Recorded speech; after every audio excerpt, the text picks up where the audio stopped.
Hello. We did it again. Three. We did for three. Welcome back to Learning the Legends. Uh, my name is Quinn with my co-host Dave, Hello? and we did it. We're back once again. Third episode. 3 weeks in a row. Nothing can hold us down except for some audio issues. But other than that, nothing can hold us down.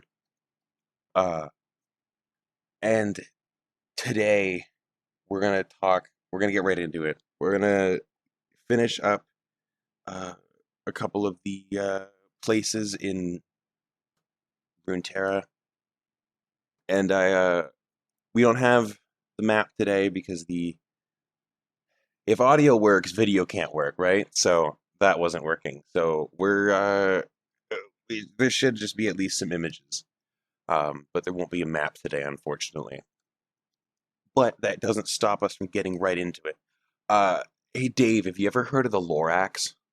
Yes, it speaks for the trees. Indeed, it does. Now imagine an entire continent based on that concept, where they're but like imagine the continent is the Lorax. Is this the video with the kid and the branches?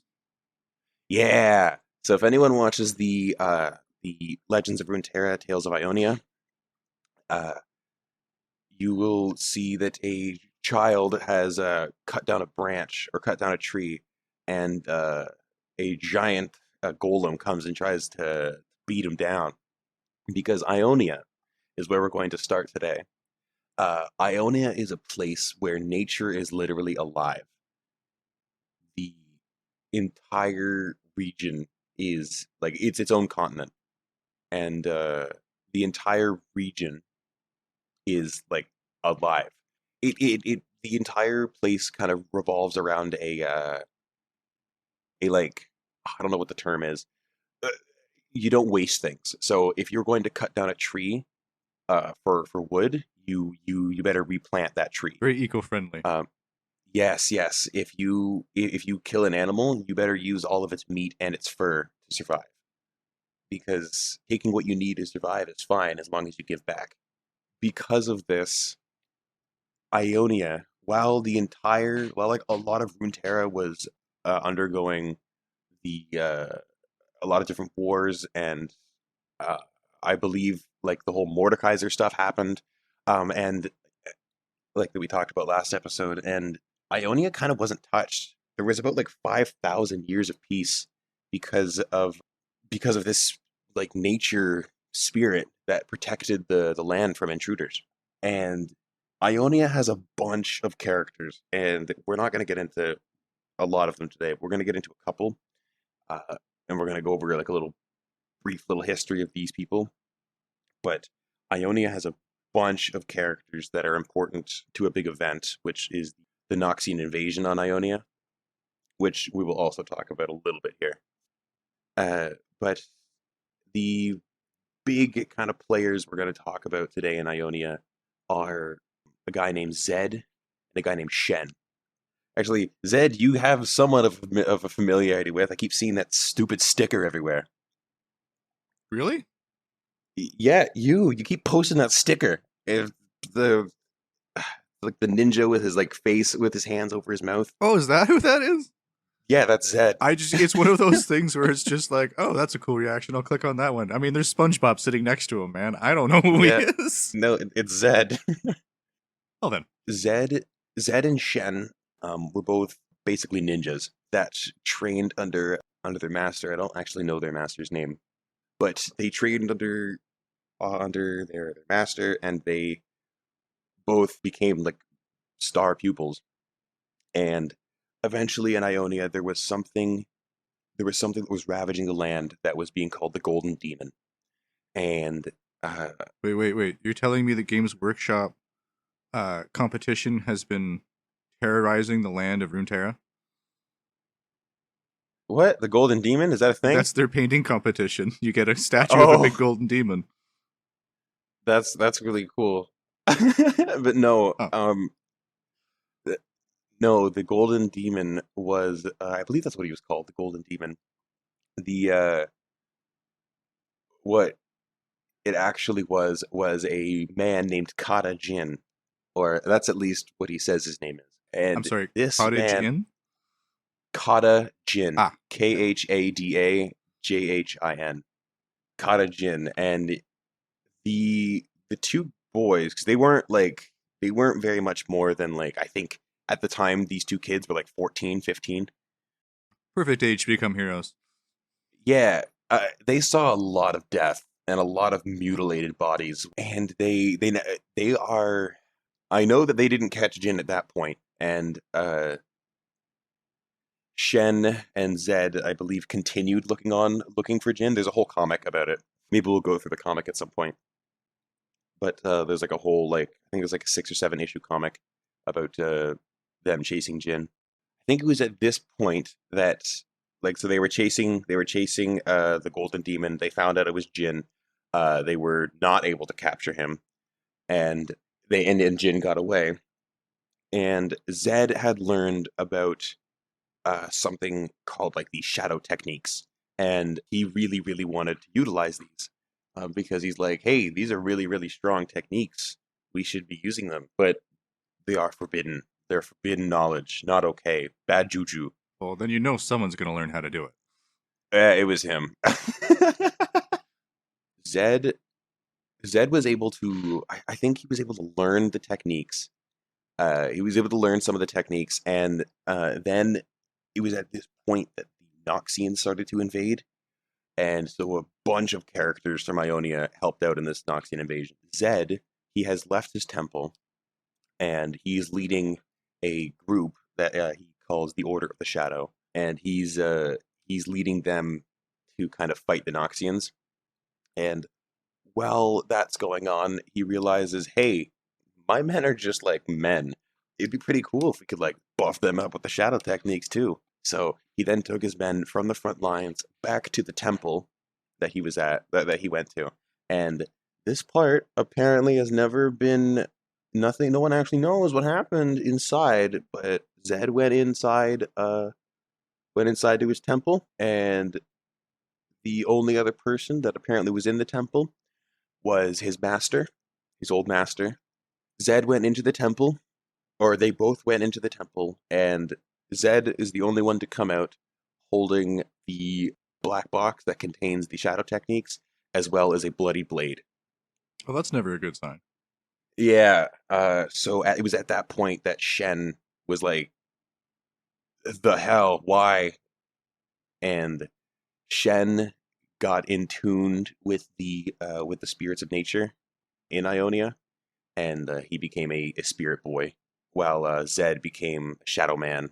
We'll go over these people in detail when we actually talk about them. I'm just trying to go over them briefly about kind of what's happening. So is he the guy then, like the not the shadowy guy, the other one? He was the one that was that basically was like, see as I see. Yes, Okay. yes, that is Shen. And the one walking with him is Akali. Akali, Shen, Kennen, and Zed, I believe, all trained together at one point under the same master. In game, it's fun. They, I believe, are the only 4 characters that use energy instead of mana. So that's fun. Is that kid in anything? Or is that he's just like a random kid in the video? That was just a Noxian kid. Ah, darn, I was hoping he'd like go on to be like an apprentice or something. No, he was just someone from Noxus, some kid. But what did before, like in the beginning, when we were talking about Aeonia, something I actually meant to mention was that there was a people called the Vastaya Shirai that lived there, and they were like basically animal people. And when the humans first started occupying Ionia, there was some interspecies happy time that happened, and now there is a race called the Vastaya, not the Vastaya Shirai, but just the Vastayan, and those are basically like anthropomorphic people. So there are a couple like one of them is Nami. She's from the more aquatic tribes of the Vastayan, and she's just like a mermaid. All right. There's Rengar, who's from some of the land tribes, and he is we call him the bush kitty because he pops out from a bush and jumps at you. But he's like half cat, half person kind of thing. So a Catman. Yeah, and a couple others, but Zaya and Rakan are the two big ones. They're two they're two Vestayan lovers. They're I think one of the only few actual canon relationships So what in was the in blue League. girl then? The girl that had what I'm gonna call the goat unicorn. I don't know what it is. It looked like a goat and then it had wings. Huh? I, it In the Ionia video? Not the Iona video. This was another one you showed me. I don't know if it's related. Oh, no, that one I believe like that's the video where like she kind of runs into two people who are fighting and then runs away from that. Yeah, it felt like a journey from Lord of the Rings. I'm just like, man, if this is what it's like to travel through here just to like go somewhere. That must suck every time. That's actually a pretty decent transition, and we'll go talk about Targon because that's where that was from. Ah, okay. Well, just because she had antlers, so I didn't know if she was related Um, or horns at I least. don't know. That character is just kind of a character, Aw, she's not in anything. as far as I know. Ah, League, you should make her into something. You have something there. Use it. I mean, they're never gonna listen to this, but use it. Use it. I sent you a picture. That is the mountain. That is Mount Targon. And if you look at it, it looks pretty steep, doesn't it? Damn. Is that clouds or is that the ground? That's the ground. But that's a very, very far away like picture of it. The mountain is very big. The reason it's so steep is actually so Mount Targon is kind of it's like it's a place to access or not necessarily access, but it's a place where the Celestials are closest to Runeterra. Hence the big glowy line. Yes, that glowy line doesn't appear very often. So is that like magic powers around it, or is that like an aurora borealis, or is it like a both? That's it's kind of an Aurora Borealis situation. The reason Targon is so steep is actually when Runeterra was created. We talked about how it was created by the World Runes. The Celestials actually pinched the ground and like basically picked it up, and that's why Mount Targon was literally pinched from the ground and raised up, which is why it's so steep. So it's kind of like their version of Mount Olympus. It's like the where the gods are. Yeah, it's where you can get closest to the what they're called the aspects, which is really annoying because they end up blessing people with power, and those people are then called the aspect of blank. So the aspects are then creating aspects. So I like to call them like you could call them like conduits or like avatars or something like that. But the actual like deities themselves are the aspects. All right. So, but Targon's really cool. Like at the top, it's not just snow. There's actual like greenery and everything because of where it was pinched. Because all the land and what everything, like the formations stayed the way they were. So there are lakes that are like traveling sideways along the mountain. Oh, that's weird.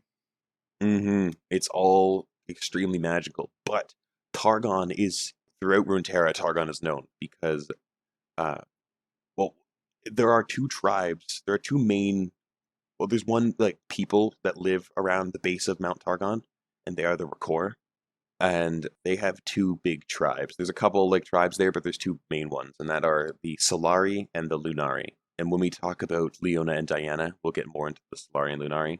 Leona and Diana, by the way, in that cinematic, those two people that were fighting, that was Leona and Diana. Ah, okay. Leona is the one with like the golden shield, and Diana is the one with that giant curved blade. Hmm. All right. Leona is part of the Rahakor, which are a kind of elite group of guard of the Solari. Diana is an outcast from the Solari, and she is part of the Lunari. And the Solari believe like that the sun is an actual like deity, and the Lunari basically believe the same thing about the moon. Uh, Hmm. Do they like protect the mountain, or they just like live at the bottom? they are kind of like they're the mountain's protectors, I guess you could say. More the Solari and the Lunari than the actual like just regular Rakor. Yeah, you could say that they are kind of the mountain's protectors. But the mountain itself is known because it is an actual trial. To climb the mountain is an extremely physically and mentally demanding task. Not only is like the mountain gets almost impossibly steep when you get near the top because of how it was pulled up. Like you literally have to climb straight vertically sometimes to get up.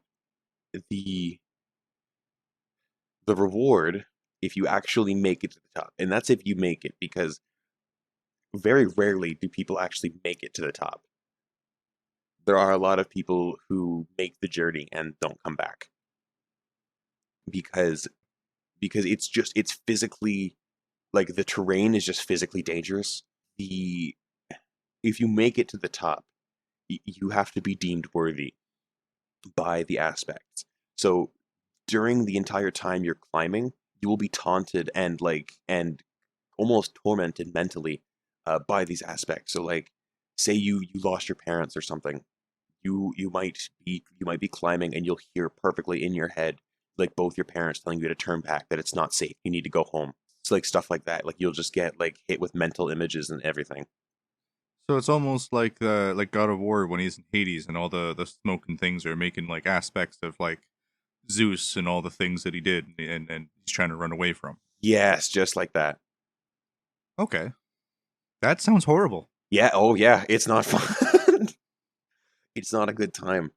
But you know the worst part about it is Oh no, what? you can make it to the top and still not be deemed worthy. So Really? there are some people who make it to the top and see nothing, Ooh. Ooh. which then That means, must be a shitty trip back. yeah, I was gonna say, which then means you have to make it back, and anyone who does make it back comes back completely changed. Some like to the point of unrecognition. But if you are extremely lucky, the mountain will light up and you will see a portal that will kind of take you into the celestial realm, and you will be judged by one of the aspects, and you will be granted power. And the reason that the aspects are so picky is because there are only usually one or two aspects around at a time, or avatars of the aspects. And the reason being is they only really grant their power when they think the world needs it. That's why there's usually, So they're lazy gods. well, they aren't able to interact very physically with the world itself. So they're not as like, aspects and celestials are two different things. So like, the celestials can kind of interact a little bit more, but or maybe they're not two different things and they're kind of just two different names, but they don't get to interact physically as much as they would like.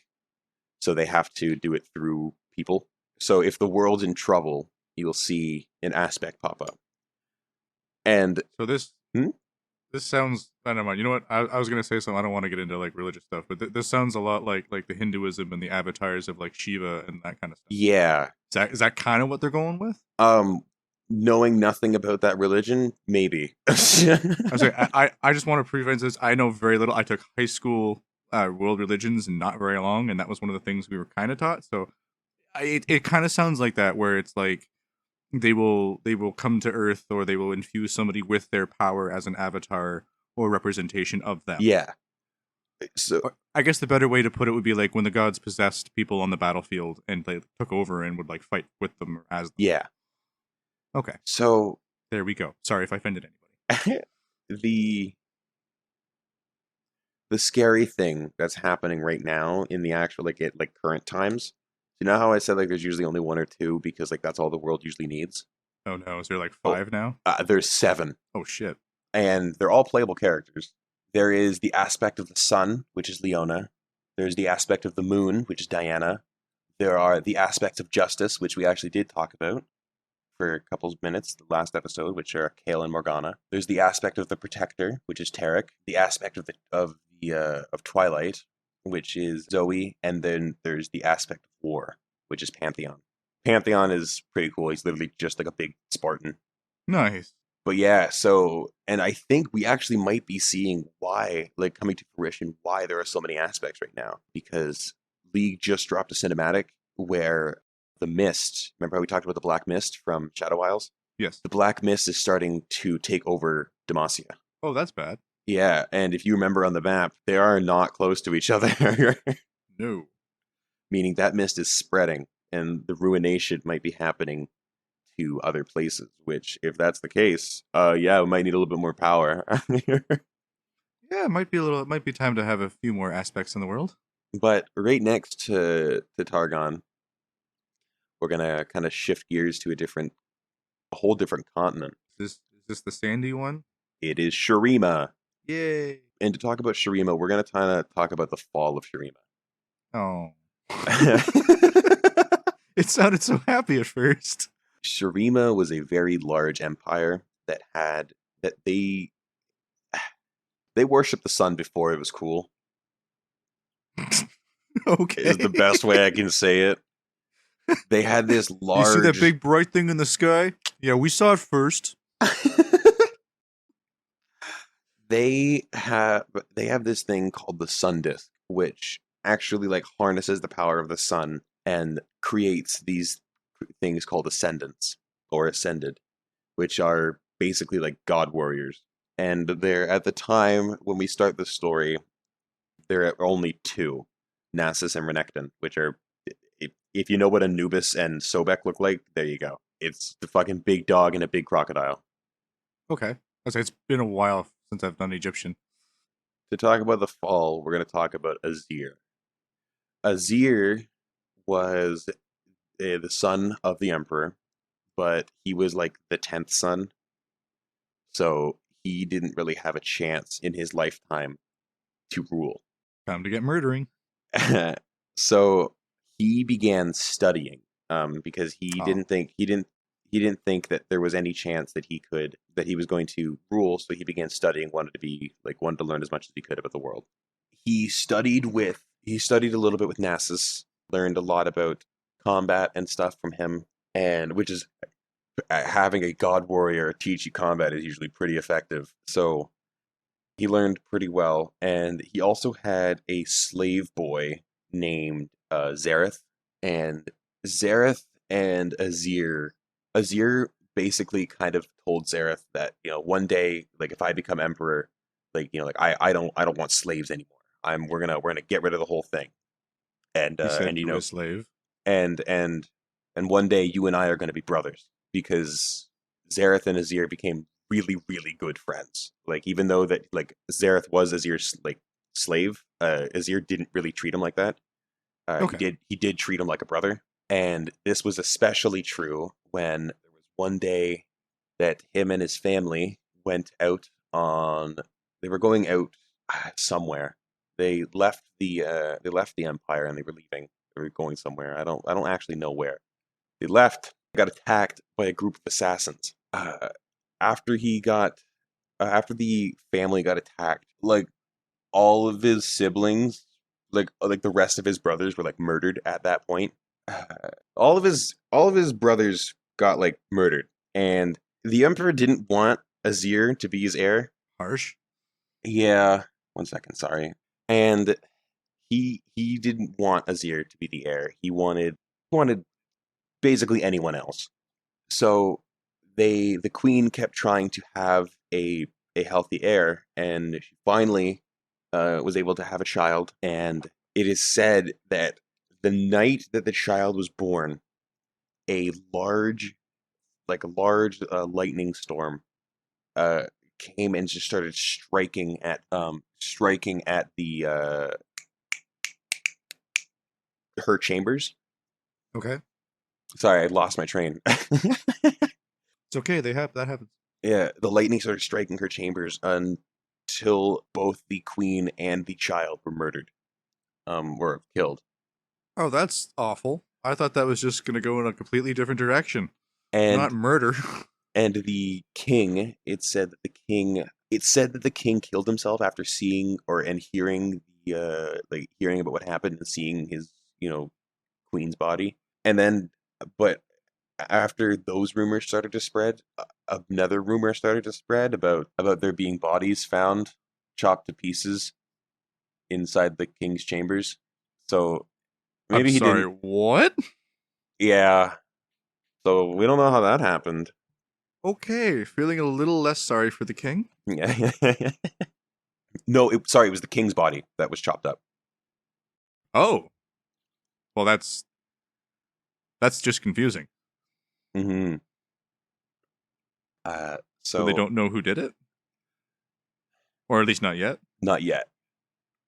And so with literally no one else to take the throne, Azir took it, and he did really well. He was pretty good at like ruling, as well as he had the respect of his people. And one day he was like, you know what, I need to ascend. I need to become the like one of the ascended. After he decided that, so the way that the ascensions work is the emperor doesn't actually get to decide who ascends and who doesn't. There are these people called the sun priests, and they speak for the sun, and they decide who is worthy and who is not. But he forced the sun priests to be like, no, I'm worthy, like you have to ascend me. And they're like, all right, whatever. That So doesn't sound like it's going to work out well for him.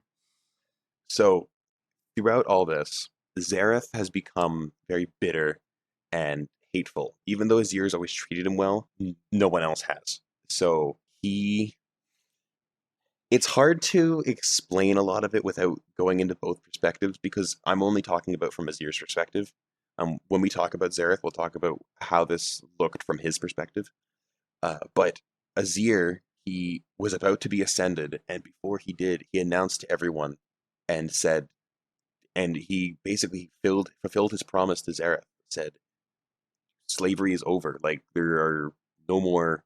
And the reason he waited so long, he didn't do it like right when he was emperor, was because he wanted to build because a lot of like the infrastructure around Shurima was built on slave labor, and so he wanted to implement things to remove that so that Shurima could still run without having to use slave labor. So basically, he was like when he grabbed the empire, when he took over the empire, there was a lot of slaves and whatever, and gradually over time he started implementing things that made it so that slaves didn't need like weren't necessary, and then after that that's when he freed them all. But Zareth was still kind of pissed, and he didn't know what to do because he wasn't expecting this, and he ended up before Azir right before Azir took the ascension, uh Zareth shot out a blast of magic, and it knocked Azir out of the ascension, and Zareth took his place. But it was not meant for Zareth,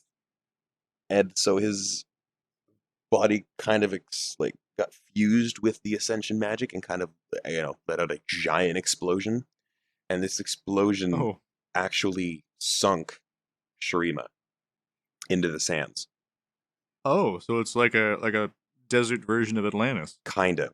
So, and if you watch that video, the descent into the tomb, I did. That was a very interesting video, actually. you can see at the end like Azir rising and like all like the stuff like coming back up, right?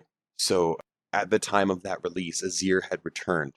He had been awoken because, without going into a lot of detail, there was a character named Sivir who was part of Azir's bloodline, and she ended up bleeding in the sands where Shurima once was, and that activated a whole bunch of stuff.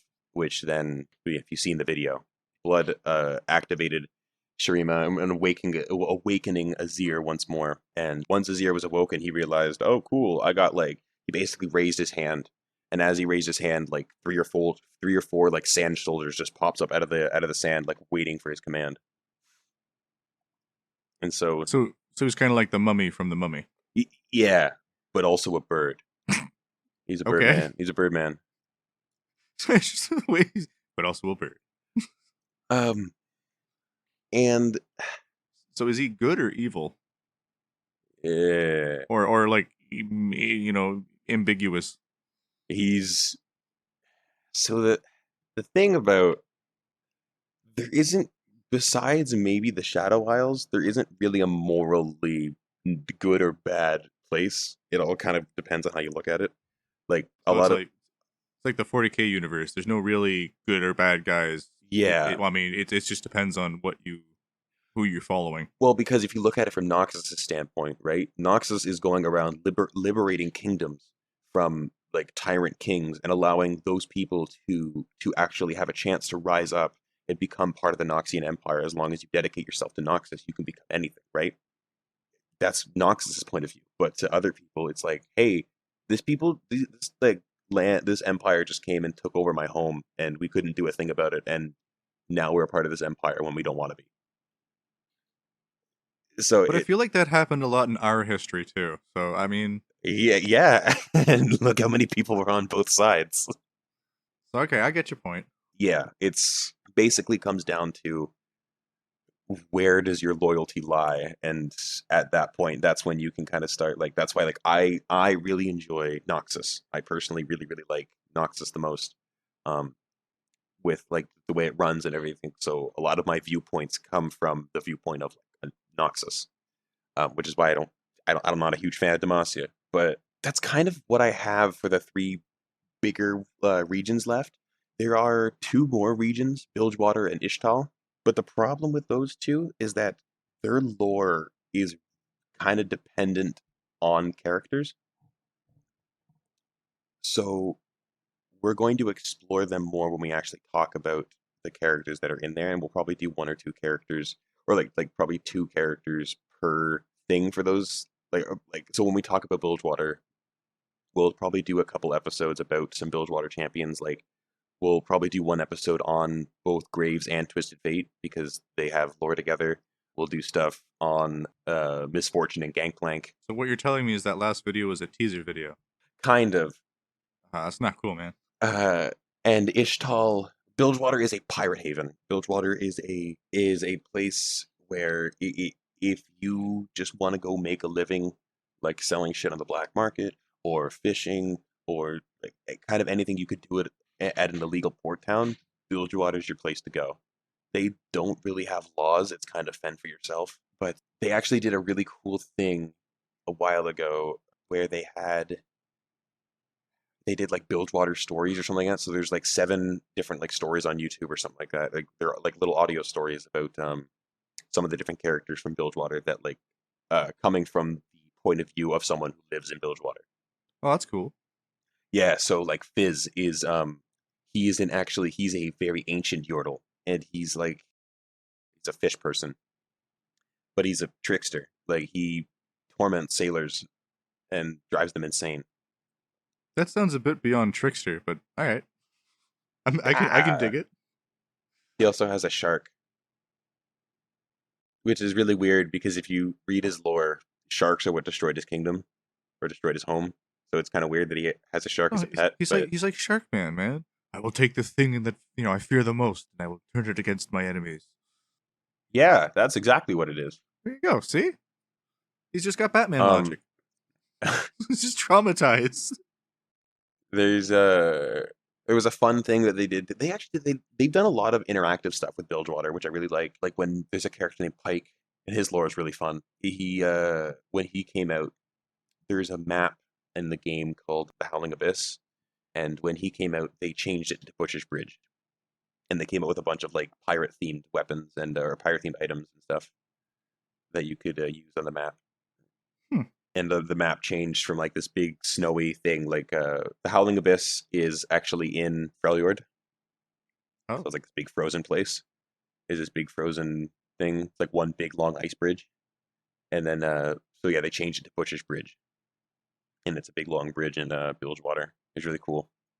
neat. And Ishtal is a jungle, and it's the newest region. And we'll talk about Ishtal when we talk about Kiana, because that's like the biggest player from there. But apparently, it's said that the Targonians, like the Rakor and whatnot, apparently they originated from Ishtal and moved over to Targon. So that's fun. Huh. There is the Void. The Void is, I believe, I think that's where the Watchers lie. And the Void. So you know how we talked about how like the Celestials are like trying to preserve the world and whatever. I guess the void is trying to do the opposite. Yeah, they try to gain knowledge by destroying things. Like they consume things to gain knowledge about it. So like almost every void creature like has something to do with eating or absorbing or just straight up like destruction.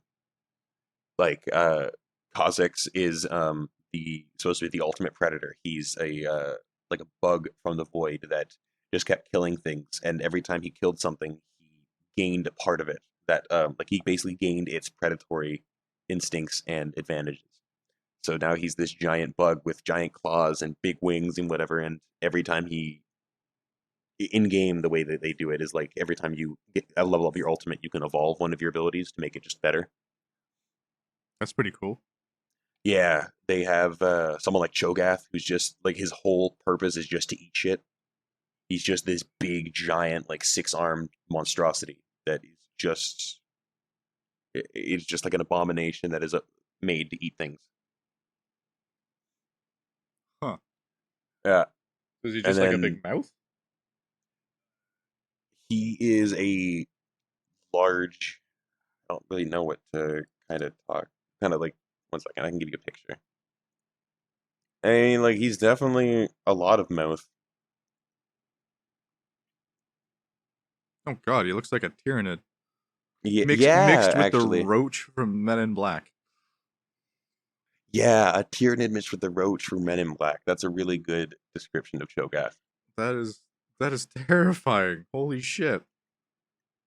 He has a fun skin called Gentleman Cho'Gath, where he's like, where he's all like proper and everything. He's got like a little top hat and he carries like a little wine glass. Like normally his like his voice lines are all like garbled and like very like with the gentleman one, it's just like tally ho and stuff like that. Or he'll like stomp the ground and launch spikes, and it's just, do you demand cheese with your wine? Jeez. Yeah, it's great. That is an insane looking thing. And then this is probably what our next topic is going to be next week. There is also the small place of Bandle City, which is where the Yordles live. Yay. And I want to talk about the Yordles because they are there are Yordles that live in almost every region, but the Yordles' main home is Bandle City. It's like a Smurf village. You kind of need a Yordle to get in there. Hmm. And there are said to be they're said to be what's it called, portals, portals around the entire world of Runeterra that will lead you into Bandle City if a Yordle can activate it. So they sound kind of like fairies almost. Yes, they are very well. There's actually one of them who has very much encountered the Fae, which is Lulu, and she's insane. It sounds like Like most people actually, who have encountered the Fae. Yeah. uh, she has a little pixie that follows her around named Pix. Now, is this a real pixie or is this just in her head? No, it's a real pixie. Oh, okay. So like a Tinkerbell. Yeah, but like evil. So like a Tinkerbell. Yeah. But that's actually it. That's all I have for today. The I wanted to cover those 3 big regions, and the other ones, the Void doesn't really have any like actual physical descriptions about it because it's like another dimension. So when we talk about the Void, we'll probably just talk about a lot of the characters from the Void. But yeah, next week I think we're gonna do Yordles and Bandle City. We might not go over every Yordle, but we'll at least mention them and then go over the ones that I really really enjoy, and I think that'll be fun. Nice. All right. Definitely looking forward to Yordle. Mm-hmm. So the only other I said one of the other characters I know I'm looking forward to eventually is Braum. He has to do with the little poros. Yes, Braum is a Freljordian, and I believe he's part of the Avarosian tribe. But yeah, I think that's it. I think that's all I got for us today. Unless you have any more questions that I might be able to answer. No. My only thing is, like I said, that character from the video. 1 second, I'll get the actual name for it. The Call of the Mountain. That whatever character that is, whoever listens to this and has better ear for League, you do something with it. Her, him, it, them. Do something with that character. That's an awesome character. You can totally turn that into an awesome champion. That's all I have to say for so far. I'm gonna push that. That's my opinion, and I'm sticking to it. Well, they have a fun like centaur lady.